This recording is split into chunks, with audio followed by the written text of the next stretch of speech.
December 14థ్ నాకు life time గుర్తున్న రోజు. ఎందుకంటే, మా ఇంటి ముందున్న అక్క చనిపోయిన రోజు. కరెక్ట్ ఈ రోజటికి 1 ఇయర్ అవుతుంది అక్క మా నుంచి దూరమయ్యి.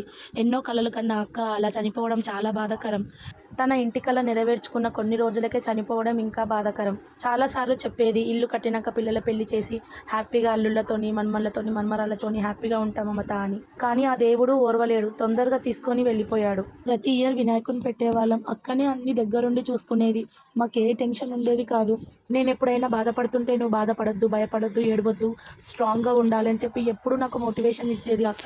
అక్క ఎళ్ళిపోయినప్పటి నుంచి ప్రతిరోజు గుర్తు చేసుకుంటూ ఉంటా. ఎందుకంటే ఆ ఇంటి ముందే అక్క వాళ్ళ ఇల్లు ఉంటది కాబట్టి. ఇంకా ఎక్కడన్నా వేరే దగ్గర ఉంటే నాకు గుర్తుకు రాకపోవుండొచ్చు. కానీ అక్క వాళ్ళ ఇల్లు చూసినప్పుడల్లా నాకు అక్క ప్రతి క్షణం గుర్తుకొస్తూ ఉంటది. అక్క మమ్మల్ని అందరిని వదిలిపెట్టిపోయింది. ముఖ్యంగా వాళ్ళ ఇద్దరు కూతుర్లను కూడా వదిలిపెట్టిపోయింది. ఇప్పుడు అక్క ఉంటే వాళ్ళు చాలా హ్యాపీగా ఫీల్ అయ్యేవాళ్ళు. అక్క వాళ్ళ పిల్లలకి ఇద్దరికైతే మ్యారేజెస్ అయితే అయిపోయినాయి. ఇప్పుడు ప్రెగ్నెన్సీతోనున్నారు. బ్లెస్ చేయండి. వాళ్ళు మంచిగా ఉండాలి లైఫ్ టైమ్ అని.